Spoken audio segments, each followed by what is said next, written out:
All right, so you just got a new bike or you just got some new suspension. You don't know what any of the knobs do. You don't know how to set anything up. Well, today's the day. Today we're talking suspension, how to set it up, how you should set them up, how to do everything, what all the knobs do, and hopefully you learn something.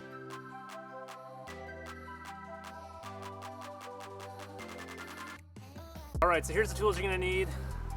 First thing you're gonna need, some sort of caliper. You gotta measure your sag with this. So if you're not lucky enough to have sag gradients on your fork or your suspension, you're gonna use this to measure how much sag you have. Second thing, shock pump, pretty standard. Go with the digital one, it's much more accurate than a little analog one with a bunch of lines. Socket with a tool for your top cap. I have a RockShox fork, so this is the tool to get the top cap off to get volume spacers in there. That's always comes in handy. And you might need some Allen keys. If you got a Fox rear shock, you gotta adjust it with this. Unfortunately, you gotta carry tools with you if you wanna adjust it on the trail. But I have RockShox, so I don't need these, but those are the tools you need. All right, so you got all the tools you need, you got your bike. So first thing we're gonna talk about is sag, suspension sag. We're not talking about the sag on those body parts you have as you get a little older, suspension sag. Sag is basically how much your suspension compresses under just your own body weight. The standard is 20% for the front fork, 30% for the rear shock, usually for downhill applications for enduro downhill bikes. I like to stick around 20%. You can go a little stiffer if you like a more poppy, more rigid bike. But for my fork, I definitely like to go with 20%. Basically how we measure this is you're gonna wanna get on your bike, get up against a wall or have a buddy hold you. You're gonna have to lean up against the wall, compress your fork a few times to break the stiction, and then you're gonna slide that little O-ring down all the way to your seals and then just stand in a riding position. This will basically compress your suspension down to what it normally is gonna be when you're riding. You should probably wear your riding gear, especially if you bring lots of stuff with you, like a backpack or anything like that. It can be tricky to do by yourself, that's why it's good to have a friend help you with it, but you can do it by yourself, and you're gonna wanna do this without the brakes on. If you have your brakes on, it's kind of gonna screw things up, so try to lean against the wall, it's like I said, or have a buddy. Get that O-ring down against the seals and then try to step off without compressing that anymore. It's a little tricky, but after a few tries, you'll get it. Now we've done that, we're gonna measure it. I'm shooting for 20% sag, so you're gonna basically take the travel of your fork. I have a 160 mil fork, go on a little handy dandy calculator here. So if we go calculator, 160 mils times 0.20, because you want 20% sag, that equals 32. So I want about 32 millimeters of sag. So this is where your caliper comes in. You're gonna measure it from that O-ring down to your seal, and then you're gonna add or reduce air pressure to get to that magical number. Okay, so you got your sag dialed in, you're sitting at your 20%. Now we're gonna go to air volumes. That's what the little bottomless tokens or volume reducers are. It pretty much makes your suspension more progressive as it ramps up because it reduces the volume of air in your suspension. Should keep it the same off the top so your sag will stay the same, but as you bottom it out, that's when that comes into play. So a good rule of thumb, a parking lot test, is take a good hard balance on your bike, and you wanna kind of be able to compress it 2/3, 3/4 of the way through. And that's usually how you know you're good in the parking lot with volume spacers. When you get on the trail, if you find out you're bottoming a lot, you can always add some there, and that's a good tense. Or if you're not using all your travel, but you have your right sag, you can take them out. To get your volume spacers, here's the steps you're gonna wanna do. First thing, write down how much air pressure you have, that's a good thing.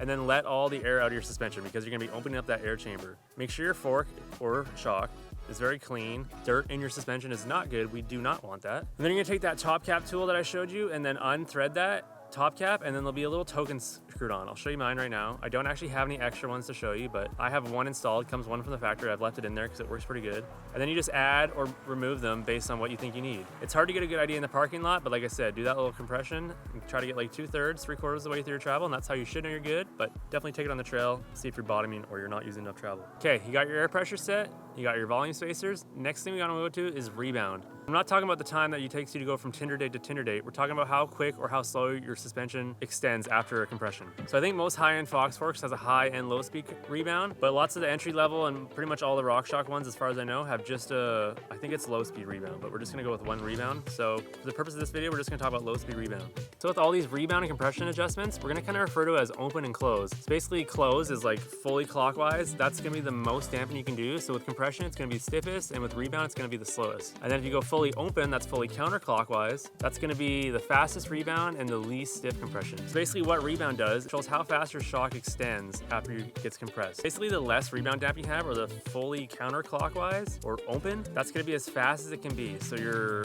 suspension is extending back as fast as it can be, and fully closed or fully slow is the most damping you can do. That's gonna slow it down as much as you can. So after it's compressing, it's taking longer to come back to full travel. So basically if your rebound is too slow, your fork is gonna be what they call packing up, so not being able to extend quick enough.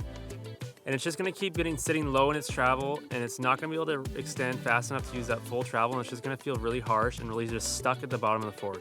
But then the other side, a too fast a rebound, you might be deflecting off things. You're not gonna be able to smoothly roll over things, so you're just gonna be bouncing everywhere. It's not gonna be controlled. So they kind of have to find a happy ground between like being fast enough to extend properly, but not being too fast so you're bouncing off stuff. The way to kind of test this in the parking lot is to do a good, quick, hard compress and see if your like wheel bounces off the ground or your forks violently bounce up. They're gonna come up pretty quickly, but if you have it set right, they shouldn't be like bouncing the wheel off the ground or like springing up in your hands really hard.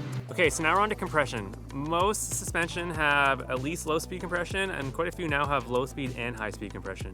But the thing you have to remember, it's not how fast you are moving, it's how fast the shock shaft is moving.